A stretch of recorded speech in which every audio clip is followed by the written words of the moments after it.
नमस्कार, आप देख रहे हैं सी न्यूज भारत और मैं हूं आपके साथ आकांक्षा यादव। वक्त हो चुका है न्यूज बुलेटिन का और आज इस न्यूज बुलेटिन में हम जानेंगे कि कहां प्रधान प्रत्याशी के पति की गला रेत कर की गई हत्या, बरेली में किसने लिया बाजार बंदी का निर्णय और कहां पुलिस ने चलाया सघन मास्क चेकिंग अभियान। ये सब जानेंगे विस्तार से, तो चलिए निगाह डालते इस वक्त की खास खबरों पर। चुनावी प्रतिस्पर्धा में हार जीत की शर्त को लेकर घमासान हुआ, जिसमें एक व्यक्ति की जान चली गई। मामला बरेली के भोजीपुरा थाना क्षेत्र के गांव बिबियापुर में देर रात एक गंभीर वारदात को अंजाम दिया गया। सूत्रों के अनुसार गांव के ही नरपत, धर्मवीर एवं अन्य 5 लोगों ने हथियारों से लैस होकर गांव के ही महेंद्र के घर पर धावा बोल दिया। घटनाक्रम में महेंद्र, उनकी पत्नी, भाई की पत्नी व पुत्र गंभीर रूप से घायल हो गए। वारदात की सूचना मिलते ही पुलिस के आला अधिकारियों ने मौके का मुआयना किया एवं घायलों को बरेली के निजी अस्पताल में भर्ती कराया, जहां उनकी हालत गंभीर बताई जा रही है। और हमारे ससुर भी प्रधानी कर चुके थे, तो जाके मान के जे लोग इतनी बार प्रधान बन चुके हैं, तो जे लोग घेरते थे प्रधान जी। पिछले नवरात्र का पहला व्रत था। आपसे पूछेंगे, आप पूरी बात क्या नाम है आपका? मेरा गीता गंगवार नाम है। बताइए क्या मामला है? सर, हमारे हस्बैंड और हमारी जेठ दी गांव में गए थे, किसी ने फ़ोन करके बुलाया था, तो जे इधर से इधर गली में मोटरसाइकिल से गए थे, बोले व्रत है कुछ वो फरार करने के लिए फल ले आए, तो उन पे 50,000 रुपये थे, 2.5 तोला की चैन थी, तो वो छीन ली और इनको बहुत मारा, सारे कपड़े फाड़ डाले। तो उनके छोटे भाई वहीं हंगामा सुन के पहुँच गए, तो उनने छुड़ा लिया। वो चीख रहे थे भैया भैया करके, तो उन्होंने कही मेरे भैया को छोड़ दो, मुझे चाहे कितना ही मार लो। तो उन्हें बहुत मारा, उन्हें सब फोड़ दिया, उनके मुंह में दांत ऊत में खून निकल रहा था, चेहरा सब बेकार कर दिया और फैर मारा। वहीं पर छर्रा भी मिले हैं। हमारे बच्चे सुबह को गए घूमने, तो वो छर्रा भी लाए उठा के उन लोगों के, और फिर जे छूट कर आए थे यहाँ पर, पुलिस को सूचना दी, पुलिस आई तो उसने कुछ नहीं किया। वो जे बोले दोनों पक्ष क्रिमिनल हैं, हमारी ना कोई बात सुनी और ऊपर से डांट रहे थे और पैसा खाए हुए थे। हमारे लोगों की कोई नहीं सुनी। ये कहे बाजार क्यों लगाए पड़े हो? हम कह रहे थे 8 दिन से कि हमारे यहाँ पर फोर्स भेज दो। हाँ, और हमारी आदमी को ले गए, हमारे जेठ हैं और जिठौत हैं, वो कुछ नहीं कह रहे थे। आए देखने जब चाचा को मारा है, हर कोई आएगा अपने घर में से निकल के, तो जेठ को भी ले गए, जिठौत को भी ले गए, उनने कुछ नहीं बोला था, फिर भी वो उन्हें ले गए। 3 दिन बंद कर दिया और जिस दिन वोट पड़े हैं तो शाम के टाइम उन्हें छोड़ा है। तो जिनने गोली मारी है उनका क्या नाम है? उनका नाम है, एक प्रेम सिंह है, एक मुन्ना खड़सारी है और एक सतेंद्र है लड़का का नाम, एक का नाम है वो अमित है, एक लाल सिंह है और एक पप्पू धर्मवीर है और एक वीरेंद्र पप्पू है, एक कुमरपाल है। पुलिस ने अभी इन लोगों को अरेस्ट नहीं किया है। जिस शाम सब लोग थे, हमने अपनी आंखों से देखा इन लोगों को। हमारे गेट में लकड़ियां मारी और अर्पित भी था। और हमारी अपोजिट जो लड़ रहे थे परिवार में वो भी थे। जे सब लोग हमारे गेट पे डंडा मार के गए थे। हम लोगों को अनाप शनाप हमारी लड़कियों को, हमको दोनों दौरानी जेठानी को बोल रहे थे। मास्टरमाइंड कौन है? मास्टरमाइंड तो वही लाल सिंह है, प्रेम सिंह है, मुन्ना खड़सारी है और धर्मवीर है। लोग घायल हैं, उनका क्या क्या नाम है? घायल है वो एक पिंकू है, एक पिंकू की मिसेज है सुमन, एक बे हैं सोनम है। उनके छर्रा लगे हैं 4 लोगन के। क्या मामला था बताइए? मामला ये था, इलेक्शन था, वोटों के टाइम ना घूमने दिया। 2-3 दिन पहले से हंगामा, 15 दिन से तो घेर रहे थे। पुलिस को लगातार फ़ोन कर रहे थे, वो कहते थे कि वो है ही नहीं थाने में। और ऐसी आती रही पुलिस, चली जाती, फेरा लगा के हमारे गेट पर हमें को सुना के चली जाती थी। पुलिस ने उधर तो पुलिस से आपको कोई सहायता नहीं मिली? सहायता नहीं मिली थी। वो आते हमसे कहते कि तुमने क्या मेला लगा रखा है। और नवरात्र के पहले दिन घेरा था, 50,000 रुपये थे, धौरे जा रहे थे और चैन पहने थे 2.5 तोले की गले में, तो उस साइड में घेर लिए, पछाओ गए थे रास्ते में। जिसने गोली मारी है क्या नाम है उनका? ये गोली का वही कुछ खास पता नहीं। तो किसने गोली मारी थी पता नहीं आपको? अरे रात के 12 बज रहे थे। घर पे वो नाम बताओ, जितने दुश्मन है अपने नाम बता दो। तो शक किस पे है? मुझे शक है कि एक लाल सिंह है और एक वीरेंद्र पप्पू है, धर्मवीर है और कौन? धर्मवीर और वो है देवदत्त, प्रेम प्रेम सिंह। और तो तो ये घटना कहाँ पे अंजाम दिया, आपके घर पे? बाहर बाहर से बुला के ले गए थे, यहाँ खड़े थे, मैं गेट खोले खड़ी थी 12 बजे, मैंने कि आ जाओ अंदर, फिर किसी का फोन आया? किसी का फ़ोन आया, उस साइड के आगे बढ़े थोड़े से और फिर यहाँ से भगाते हुए ले गए, उधर मारा जंगल में ले जाके पकड़ के ले गए।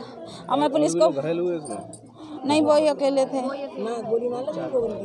हाँ, और 4 लोगों के गोली लगी, वे हॉस्पिटल में हैं। उनके पहले उनके मारी, फिर हमारे घर मकान पे। उन 4 लोग जो हॉस्पिटल में, उनको कहाँ गोली मारी? वहीं ना, वो उनके उस साइड में मारी, पीछे मकान पे। बरेली से सीनू संवाददाता विनय चौहान की रिपोर्ट। कोरोना संकट से उत्पन्न परिस्थितियों ने व्यापारियों की परेशानी पर भी बल ला दिए हैं। आज उत्तर प्रदेश उद्योग व्यापार मंडल के श्यामगंज कार्यालय पर एक प्रेस वार्ता आयोजित की गई, जिसमें उत्तर प्रदेश उद्योग व्यापार प्रतिनिधि मंडल सहित विभिन्न संगठनों ने वार्ता की। अध्यक्ष शोभित सक्सेना, महामंत्री मनोज अरोड़ा, राष्ट्र जागरण व्यापार मंडल के विशाल मेहरोत्रा, जीतू देवनानी, अरविंद अग्रवाल, प्रांतीय व्यापार मंडल के सुदेश अग्रवाल सहित उत्तर प्रदेश उद्योग व्यापार मंडल के महानगर अध्यक्ष राजेंद्र गुप्ता, महामंत्री राजेश जसूरिया, दुर्गेश खटवानी, मनमोहन सब्रवाल आदि ने व्यापारियों के बड़ी मात्रा में संक्रमित होने पर चिंता व्यक्त की और आगामी 21 अप्रैल बुधवार व 22 अप्रैल गुरुवार को तथा 28 एवं 29 अप्रैल को संपूर्ण बाजार बंद करने पर सहमति व्यक्त की। इस बंदी में किराना सहित सभी थोक व रिटेल की दुकानें बंद रहेंगी। केवल दवा व्यवसाय को छूट दी गई है। संपूर्ण रूप से व्यापारी कर्फ्यू या लॉकडाउन रहना चाहिए। वहीं आज बरेली के सराफा व्यापारियों ने भी अपने प्रतिष्ठान अगले 2 दिन तक बंद रखने का निर्णय लिया है, लेकिन कुछ एक दुकानदारों ने जबरन अपनी दुकानें खोली, जिसको लेकर व्यापारियों में रोष रहा। जो कोरोना की महामारी चल रही है उसके जो दुष्परिणाम बहुत सामने आ रहे हैं, इसको लेकर के सभी व्यापार मंडलों ने, सभी संगठनों ने और विशेषकर उत्तर प्रदेश उद्योग व्यापार मंडल ने और उत्तर प्रदेश उद्योग व्यापार प्रतिनिधि मंडल ने, शोभित सक्सेना जी ने मिलकर के ये निर्णय लिया कि हम बरेली के व्यापार को 48 घंटे के लॉकडाउन की ओर ले जा रहे हैं। और ये 48 घंटे का लॉकडाउन हमारा जो है वो बृहस्पतिवार से, मतलब बुध और बृहस्पतिवार को पूरा मार्केट बंद रहेगा, जिस कारण से जो भी चैन है वो थोड़ा सा तोड़ने में, ब्रेक करने में उसमें मदद मिलेगी। ये बहुत बड़ी आफत है, बहुत बड़ी महामारी है, हमारे नौजवान व्यापारियों को भी निगल रही है। इससे लेकर के सारे व्यापारी भयाक्रांत हैं, परेशान हैं और व्यापारी खुद मांग कर रहे हैं, व्यापार मंडलों की ओर आशा भरी निगाहों से देख रहे हैं कि भैया अब हम लोगों को स्वतः लॉकडाउन करना चाहिए। तो अभी हम ट्रायल के रूप में 2 सप्ताह के लिए बुध बृहस्पति और अगले सप्ताह का बुध बृहस्पति का संपूर्ण लॉकडाउन रखेंगे। इसमें हर प्रकार का कारोबार, चाहे मिठाई हो चाहे किराना हो, सब बंद रहेगा। जी बताइए। जैसा कि अभी रैंडम ने बताया, और कोरोना की चेन को तोड़ने का व्यापारियों के पास इसके अलावा कोई ना इलाज है, ना सरकार के पास इलाज है। तो कोशिश ये कर रहे हैं कि प्रयोग के तौर पर, जो सरकार ने 35-36 घंटे का लगाया है, तो हम लोग व्यापारियों के सहयोग से, व्यापार मंडलों के सहयोग से ये निर्णय ले रहे हैं कि हम लोग भी जो है 48 घंटे का लॉकडाउन सारा बंद रखें, मार्केट को बंद रखें। और हमारी तरफ से सरकार ने जैसे किराने को भी छूट दे रखी थी, हम लोग किराने के व्यापारियों से भी अपील कर रहे हैं, क्योंकि सबके पास सामान भरा हुआ है। ऐसा कोई नहीं है कि किसी के पास घर में खाने को ना हो। और उसके लिए भी जैसे राजन वैसे ने भी कहा, मैं भी कह रहा हूँ कि किसी को फिर भी अगर ज़रूरत होती है तो हम लोग कुछ नंबर जारी कर देंगे, उनके घरों पर सामान पहुँच जाएगा। मेन मकसद यही है कि सड़कों पर भीड़ ना रहे, कोरोना की चैन किसी न किसी प्रकार से टूटे। और ये प्रयोग के तौर पर है, इस हफ्ते भी और अगले हफ्ते भी। और अगर ये प्रयोग सफल होता है तो आगे की रणनीति व्यापार मंडल मिलकर बनाएंगे और इस चेन को तोड़ने के लिए जो भी कदम उठा सकता है व्यापार मंडल, वो अवश्य उठाए। राष्ट्र व्यापार जागरण मंडल से मैं महानगर महामंत्री अरविंद अग्रवाल हूँ। हम लोगों ने व्यापारियों से संयुक्त राय बना करके आपस में चर्चा करके ये निष्कर्ष लिया है कि हम लोग 2 दिन का लॉकडाउन बुधवार और बृहस्पतिवार का लगाने की प्रयास किया गया है। हमारा सभी व्यापारियों से निवेदन है कि वो अपने प्रतिष्ठान को बंद रखेंगे और इस कोरोना चैन को तोड़ेंगे। बरेली से सीनू संवाददाता विनय चौहान की रिपोर्ट। मुजफ्फरपुर जिले में लगातार बढ़ते कोरोना संक्रमण मामले को देखते हुए पुलिस प्रशासन अब सख्त हो गई है। पीयर थाना की पुलिस ने थाना क्षेत्र के बरियापुर, सिमरा, बंदरा आदि में सोमवार को मास चेकिंग अभियान चलाया। बिना मास्क पहने लोगों को चालान काट कर जुर्माना भी वसूला। कोरोना से बचाव हेतु मास्क पहनने, सैनिटाइजर उपयोग करने और सोशल डिस्टेंसिंग मेंटेन करने की हिदायत भी दी गई। बेवजह घर से बाहर ना निकलने को कहा गया। इस दौरान वाहन चेकिंग भी की गई। मुजफ्फरपुर से सी न्यूज़ संवाददाता गंधीर कुमार झा की रिपोर्ट। जिला पुंछ में आज ट्रैफिक पुलिस और पुलिस की ओर से नाका वाली रोड पर एक नाका लगाया गया, जिसमें बिना मास्क पहने जो भी गाड़ियों में पाया गया उसे जुर्माना भरना पड़ा। इस पर एसएचओ सुरेश्वर सिंह ने लोगों से अपील की कि सोशल डिस्टेंसिंग बनाए रखें और बिना मास्क अपने घरों से बाहर ना निकलें। सर बताएं, आज नाकों वाली रोड पे आपने नाका लगाया है, इसके बारे में बताएंगे आप? आज हमने डिस्ट्रिक्ट पुलिस और ट्रैफिक पुलिस की तरफ से एक जॉइंट अवेयरनेस यहाँ पे चल रहा है नाका वाली को। तो आज का हमारा यही मोटो था कि जो मास्क नहीं डालते हैं, मास्क के ऊपर हमने हर गाड़ी को चेक किया जिसको मास्क नहीं लगा हुआ था। तो मैं आपके माध्यम से लोगों को कहना चाहता हूँ कि ये प्राथमिक गाड़ी को सफ़र करें वो मास्क डाल के चलें और सोशल डिस्टेंसिंग बना के रखें। और जो मास्क नहीं डालेगा अभी तो हमने 100 रुपया फाइन किया है, लेकिन 500 रुपया फाइन भी हो सकता है। तो इसलिए मैं आपके माध्यम से ये कहना चाहता हूँ कि जो भी गाड़ियों में सफ़र करते हैं वो अपनी सोशल डिस्टेंसिंग बना के रखें और प्रॉपरली मास्क जो है वो यूज़ करें।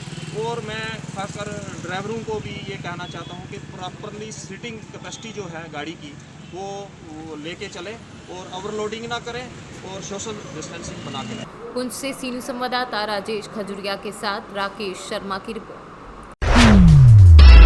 ढाका स्वास्थ्य केंद्र में आज टीकाकरण किया गया। चिकित्सक प्रांशु मेहतानी ने बताया कि टीकाकरण के दौरान जो व्यक्ति 45 वर्षों से लेकर 60 वर्ष तक के सभी व्यक्तियों को टीकाकरण किया गया तथा 60 के ऊपर वालों के सेकेंड डोज लगाई गई और फ्रंट लाइन वर्करों को पहली डोज लगाई गई। राजस्थान से सी न्यूज़ संवाददाता गोविंद ढाका की रिपोर्ट।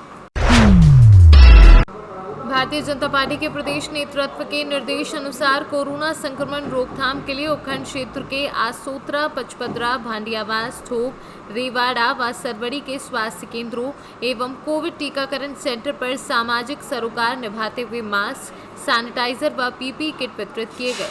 भाजपा प्रदेश कार्य समिति सदस्य गणपत बाठिया ने बताया कि सोमवार को इन ग्रामीण अंचलों के स्वास्थ्य केंद्रों पर कार्यरत डॉक्टर, नर्सेज, चिकित्सा कर्मियों, मरीजों व जरूरतमंदों को करीब 2000 से अधिक मास्क व सैनिटाइजर निःशुल्क बांटे गए।